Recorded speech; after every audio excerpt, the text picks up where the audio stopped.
पण आम्ही जे नका करू म्हणतो ते करते, असं उलट खेळ.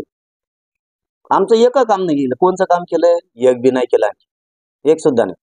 मागच्या आंदोलनात तर म्हणले ओबीसी तुम्हाला सगळ्या सवलती लागू, आत्तापर्यंत नाही केल्या भाऊ. सगळे आम्हाला असं तर गोड बोलले, म्हणले तुम्हाला सवलती लागू. ऍडमिशन सुरू झाले, मराठीकडून पैसे भरून घेतले आणि मग लागू केले, आणि आज पैसे भरून घेतल्यावर लागू केले. इतका उलटा कारभार. सॉरी, सारथीच्या विद्यार्थ्यांचा विषय सोडू म्हणले ते सोडला नाही. EWS चे विद्यार्थी होते ते सोडले नाही. MPSC विद्यार्थी होते त्यांचे प्रश्न सोडले नाही. PSI चे प्रश्न होते ते सोडले नाही. RT1 च्या विद्यार्थ्यांच्या पोरांचे प्रश्न होते ते सोडले नाही. PhD च्या पोरांचे प्रश्न होते ते सोडले नाही.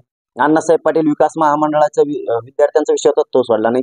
सारथीच्या मधल्या विद्यार्थ्यांची संख्या कमी केली ती सोडली नाही.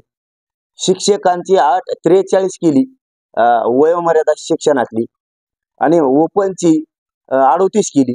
सगळ्यांची समानता ठेवून 43च करा, हे बी केलं नाही. तुम्हाला हे 20-25 प्रश्न मांडू सांगितलेत मी, हे मांडलेले. कोपर्डीचा खटला आत्ताही निकाली निघाला नाही. 3 महिन्यात काढू म्हणले होते मला स्वतः. काढला का? त्याचा अर्ज सुद्धा विधी व न्याय विभागाकडून मंत्रालयाच्या साधा हायकोर्टामध्ये सादर सुद्धा केलेला. काय न्याय देणार आहे तुम्ही आम्हाला? जे 42 बांधवांनी मराठा आरक्षणासाठी बलिदान दिले पूर्वीच्या, त्यांना सरकारी नोकऱ्या देऊ म्हणले होते, आतापर्यंत एकालाही दिली नाही. यांच्यामुळे मुर्दे पडलेत. आता जवळपास 100 ते 150 पोरांनी आत्महत्या केल्यात महाराष्ट्रात. ही सरकारच याला जबाबदारी. यांना निधी आणि सरकारी नोकरी द्यायचं होतं, तेही आणखी आतापर्यंत काहींना निधी गेलेला नाही, काहींना एकांनाही त्यातल्या सरकारी नोकरी.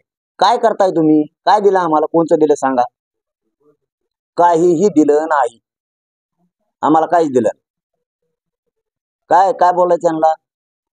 काय विश्वास ठेवायचा यांच्यावरती? आता आम्हाला सांगितलं होतं तुमचे उपोषण मागे घ्या, 2 दिवसाच्या आत आंतरवालीचे गुन्हे मागे घेतो, 1 महिन्याच्या आत पुरे राज्यातले घेतो.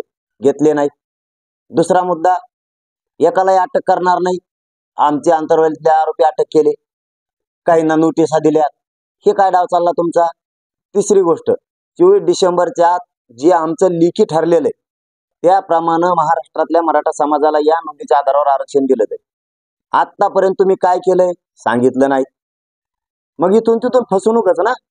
आता आम्ही फसणार नाहीत. ही शेवटची फाईट आहे, म्हणजे हा आंदोलनाचा लढा शेवटचा आहे.